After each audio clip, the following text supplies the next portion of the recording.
आज माझ्यासारख्या महिलेला, कार्यकर्ते भगिनीला उद्धव बाळासाहेब ठाकरे यांच्याकडनं विचारणा करण्यात आली, शिंदे साहेब शिवसेना यांच्याकडनं विचारणा करण्यात आली, भाजप आहे, म्हणजे चांगल्या काम करणाऱ्या कार्यकर्त्याच्या सोबत काही नेते अत्यंत खमकेपणे पाठीशी उभे राहतात।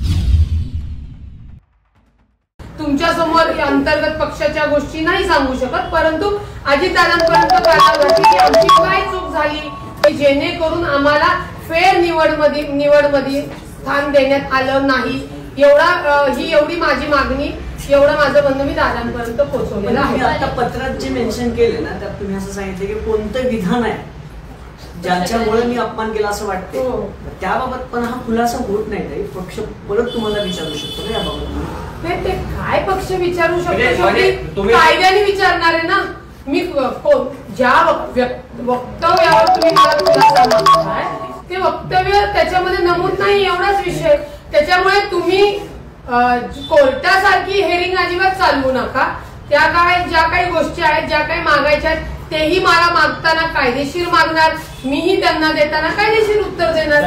तुम्हाला असं वाटतं का आम्ही प्रवक्ते पदावर चांगलं काम करत होतो, मात्र रुपाली चाकणकरांवर जी टीका केली त्याच्यामुळे तुमचं प्रवक्तेपद गेलं?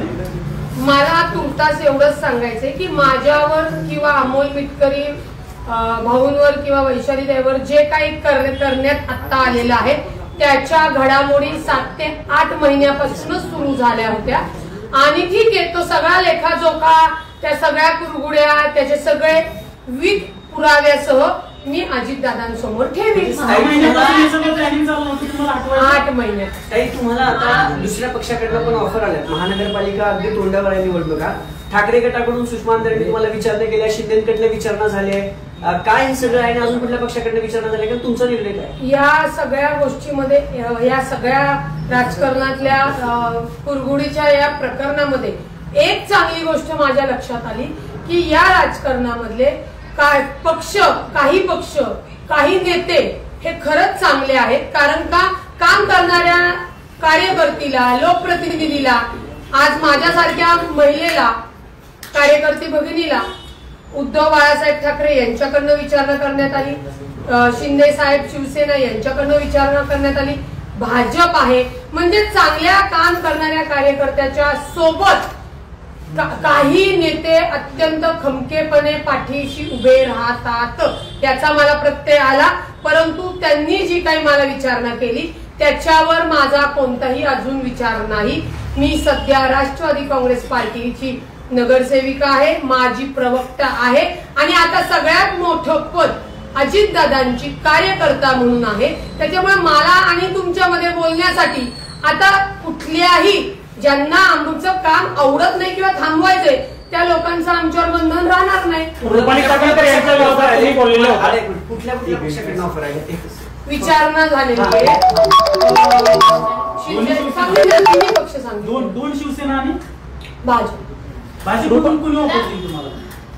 जे काही माझे बंधू आहेत तिथं त्यांची ती विचारणा आहे। चाकणकर यांच्यावर बोलणं आता तुम्ही थांबवणार आहे?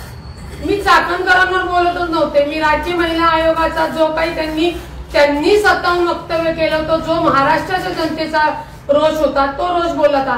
माझं चाकणकरांशी बांधाला बांध नाही आणि सगळ्यात महत्वाचं मी निवडणुका लढवणारी कार्यकर्ता आहे, लढाई करून जिंकणारी कार्यकर्ता आहे।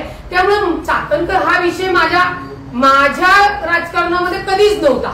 ज्या काही माझी पक्षाची वक्तव्य होती ती फक्त सगळ्यांना समान न्याय मिळण्यासाठी आमच्यासाठी होती, कोणाची रेष पुसण्यासाठी नव्हती। बरं, तो रोज जो होता तुमचा अजितदादांच्या भेटीनंतर चाकणकरांवरचा किंवा महिला आयोगावरचा रोष कमी झालाय का? कारण तुम्ही 2-3 दिवसापासून काही बोललेले नाही, याच्यापूर्वी तुम्ही खूप सगळ्या टीका सगळ्या वक्तव्यावर करत होता, मात्र अजून ती टीका बंद झालेली दिसते दादांच्या भेटीनंतर। 2 दिवस मी ही सगळी लढाई लढत असताना माझ्याच लोकांनी मला विचारलेलं की तुझ्याकडे संयमाची लढाई करण्याची हिंमत आहे का? म्हणून तो संयमाची लढाई सुद्धा मला लढण्याची, जिंकण्याची हे असल्यामुळे 2 दिवस मी आपल्या अशी माध्यमाची संवाद साधला नाही।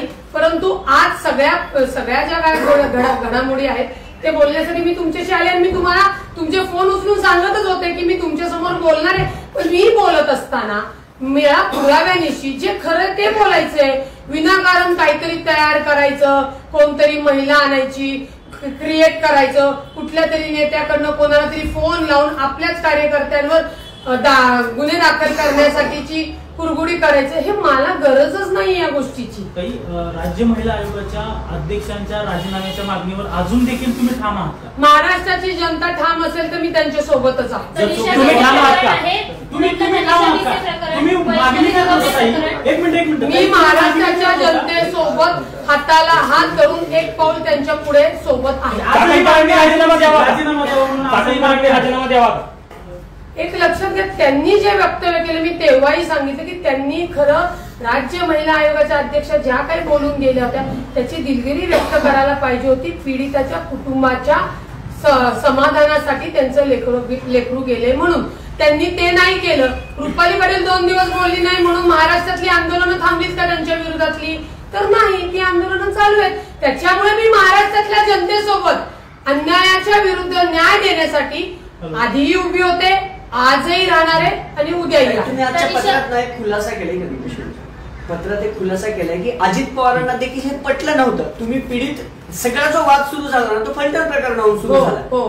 माधवी खंडाळकरचा संबंध रुपाली चाकणकरांना फलटण मध्ये गेला, फलटण मधून जे वक्तव्य केलं त्यानंतर तुम्ही पीडित कुटुंबाला भेटलात, तुम्ही अजितदादांना फोन लावला.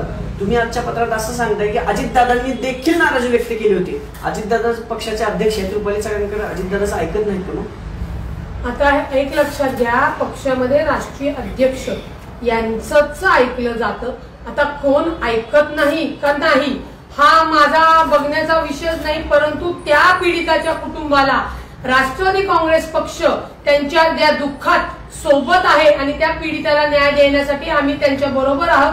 हे जे काही संवाद होता हा माननीय अजितदादांनी खुद्द पीडिताशी साधला होता. प्रकरण आहे, त्याच्यानंतर वैष्णवी हगवणे प्रकरण, आता संपदा मुंडेंचं प्रकरण, या 3ही प्रकरण आणि अनेक महाराष्ट्रातले झालेले जे प्रकरण आहे त्या सगळ्या प्रकरणात रुपाली चाकणकरांचा महाराष्ट्रानं राजीनामा मागितला. त्यांना राजीनामा द्यायला लावला नाही. त्यांनी आतापर्यंत केलेल्या वक्तव्याचा खुलासा मागितला नाही. तुम्ही एक वक्तव्य त्यांच्या विरोधात केलं आणि तुम्हाला खुलासा मागितला. अजित पवार किंवा पक्ष 2 रुपालीपैकी एकीला न्याय देत आहे आणि एकीला असं हे ठेवताय किंवा 2 पैकी कोणाला पाठिंबा देत आहे असं तुम्हाला वाटतंय? तुम्ही हा प्रश्न खरं प्रांत अध्यक्ष सुनीलजी तटकरे साहेब यांना विचारायला पाहिजे.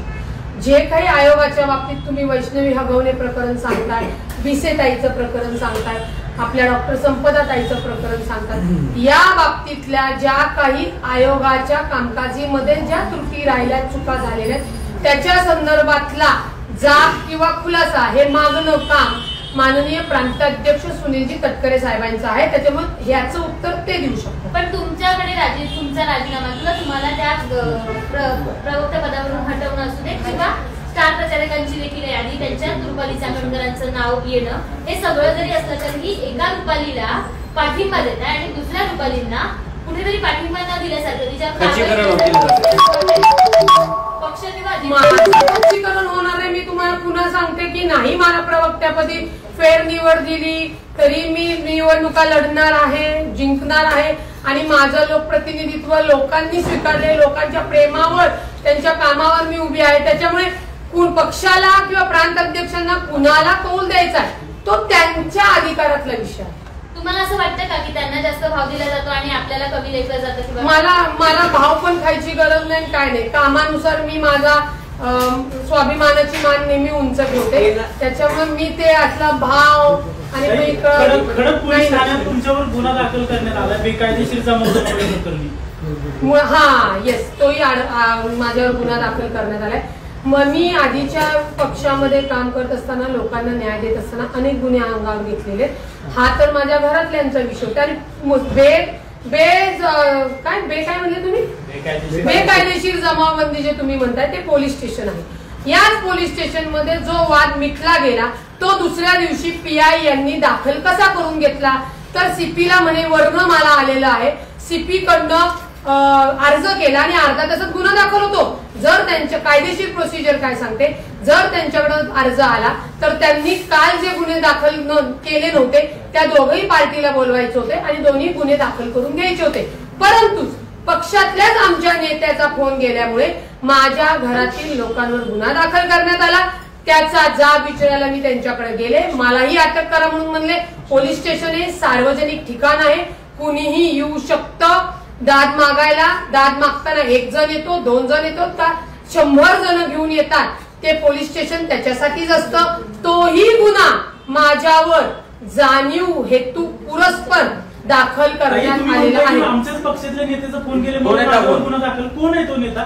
ते मी आता सगळं त्यावेळेस तुम्ही रुपाली चाकणकरांचं नाव घेत होता, त्याच्या म्हणजे तेच सांगते ना की पक्षातल्याच नेत्यांनी ज्यांनी फोन केलाय ते मी अजितदादांकडे सगळं पुराव्यानिशी ठेवले। तुम्ही येणारी महापालिका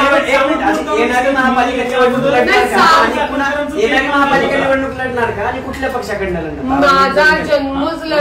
माझा जन्मच लढण्यासाठी झालेला आहे, त्याच्यामुळे येणारी महानगरपालिकेची निवडणूक मी लढणार आहे। कसब्यामध्ये माझ्यासह पक्षाचे जास्त नगरसेवक कसे निवडून येणार याच्यासाठी आम्ही 3 वर्ष झालं काम करत आहोत। त्याच्यामुळे येणाऱ्या निवडणुकीमध्ये माझा प्रभाग 25 असेल किंवा प्रभाग 26 असेल किंवा दोन्ही असेल, या दोन्ही म्हणजे मनपा निवडणूक लढण्यासाठी मी आणि आमचे सर्व कार्यकर्ते